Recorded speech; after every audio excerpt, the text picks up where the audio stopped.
us. Everybody's a little different. Some guys like to hit a little higher, some a little lower. So we're just going to work on a variety of different shots. What shot do you typically prefer, especially when you're this close to a green? I prefer something that is a little bit lower and rolls out. Okay, and what we'll do is we'll kind of show you the difference that, where we set up with the club face is and where in the stance makes a difference, okay? So go ahead and set up to the ball. And like we did with the driver, we kind of show alignment. Mm-hmm. You see how that's a little farther back. We'll go ahead and hit one like this a second, but okay. Got the club face set up. All right, go ahead and hit one like that. Very good shot. And that's definitely a very good option when we're close like this. But what we can also show you is we're going to move it a little farther up. I'm going to have you take your hands off in a second. We're going to open it up. And when we open a club up, what we want to do is we want to open it first and then put our hands on so that we grip it correctly and we don't turn it. Okay, so I've opened it. Now I want you to take a little half step back, and I want you to take the same swing.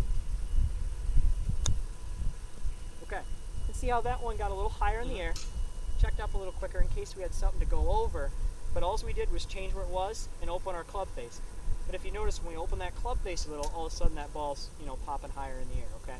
So that's just some of the options you have when you're close to the green. So check where your alignment is, see where the ball is in your stance. That'll make a difference. And remember, when we move this club face, we want to move the club face and then grip it, so that way we don't turn it. If we have it in our hands and move it, chances are when we go to hit, we're going to turn it back to square. So we want to turn the club face and then grip it, okay? Good. So that way we keep high and left seems to be a miss every once in a while. And one thing I want to explain to you is how we attack the ball, or our angle of approach.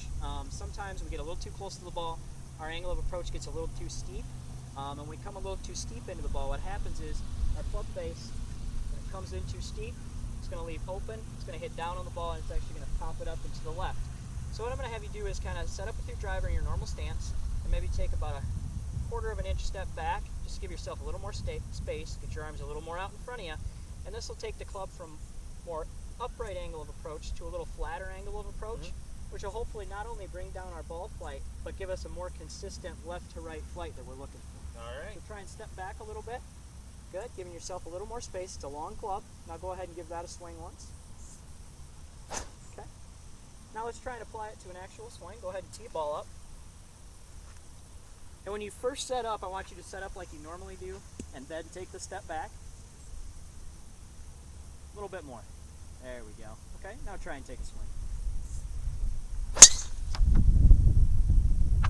Work and see where your progress level is with the distance control. You seem pretty happy. I just want to make sure that we're on the right track. So today what we're going to do, using the same philosophies with that shorter swing, we're going to swing 9 and 3 or 10 and 2. I'm not sure what club you have or the distance of it, but let's try 9 to 3 once, see where the ball ends up. If it's not enough, we'll go 10 to 2, okay? All right. So give me one 9 to 3.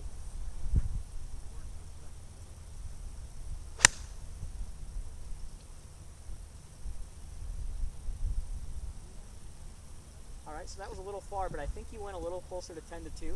So give me another swing, half and half. So go ahead and swing the club back, right there, to 9 o'clock, and then back through to 3 o'clock, right like that, okay?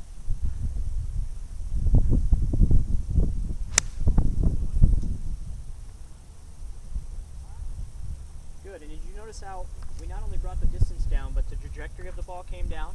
When we swing a little slower, it makes our shaft a little stiffer so the ball doesn't flap as high. So especially on windy days, when they say swing easy when it's breezy, there's a reason they do that. When we swing easy, brings the ball flight down, makes it a little easier to go through the wind. We may have to take more club, but it takes the wind